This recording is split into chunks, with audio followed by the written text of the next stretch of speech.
Bom, essa questão 121, ela vai descrever o funcionamento do Hyperloop, que seria um sistema de transporte de altíssima velocidade, podendo ser usada como um meio de transporte tanto para passageiros quanto para cargas.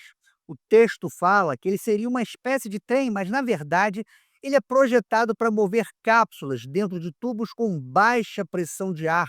E essas cápsulas, elas não possuem rodas. Em seu lugar, elas utilizam ímãs poderosos para levitar acima da pista, um sistema conhecido na física como levitação magnética, ou simplesmente maglev. E como não há contato, pois ela não toca os trilhos, o atrito de rolamento ele é praticamente eliminado, permitindo um deslocamento mais suave e ultra rápido, podendo atingir velocidades que superam 1.200 quilômetros por hora, fazendo com que uma viagem de 1 hora e meia seja feita em pouco mais de 10 minutos.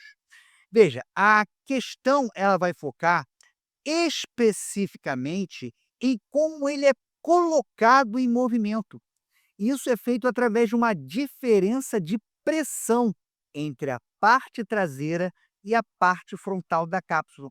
O texto afirma que o ar vai sendo extraído do túnel, ou seja, a cápsula fica dentro de um tubo com baixa pressão e esse ar vai sendo sugado pelo ventilador de compressão que fica na parte frontal para ser jogado nas laterais, fazendo com que a cápsula viaje numa bolsa de ar. Então veja, nós temos a nossa cápsula dentro de um tubo, esse tubo já tem pouco ar, e o pouco ar que tem, ó, ele vai sendo retirado aqui na parte da frente. Isso vai fazer com que a pressão na frente desse tubo fique bem menor do que na parte traseira.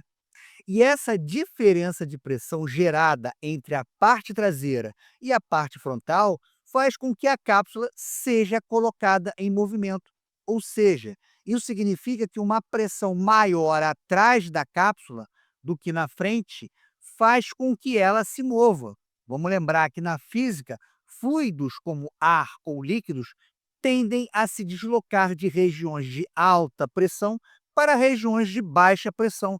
E esse deslocamento acaba empurrando ou até mesmo puxando objetos no caminho. E o que que o Enem quer saber? Ele quer saber qual das opções representa uma espécie de movimento que é baseado no mesmo princípio físico do Hyperloop. Então, vamos analisar as opções. Letra A, foguete subindo enquanto ejeta gases para baixo.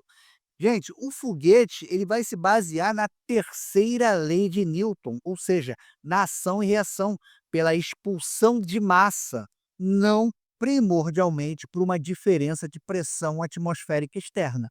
Então, letra A, fora. Letra B, líquido sendo sugado pelo canudo do copo até a boca. É esse aí o nosso gabarito. Letra B. Veja, quando você suga o ar do canudo, o que você está fazendo? Você está reduzindo a pressão dentro do canudo.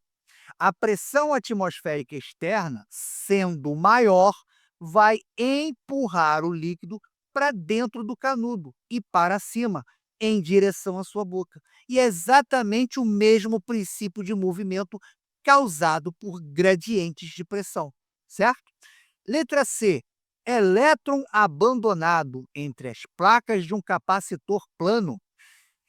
Veja aqui, veja bem, aqui nós temos um movimento causado por força elétrica, por campo elétrico. Nada a ver, está fora a letra C. Letra D. Próton ganhando velocidade dentro de um acelerador de partículas. O movimento causado, neste caso, é por um campo eletromagnético. Nada a ver. Letra E. Submarino emergindo conforme a água é extraída de seus tubos de lastro.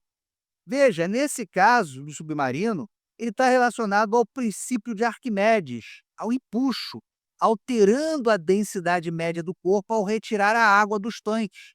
Então, letra E também está fora. Então, nosso gabarito Só pode ser realmente a letra B, pois ambos os casos, né, dependem da criação de um vácuo parcial, ou seja, você diminuir a pressão em uma das extremidades, para que a pressão maior na outra extremidade gere o movimento. Gabarito, letra B.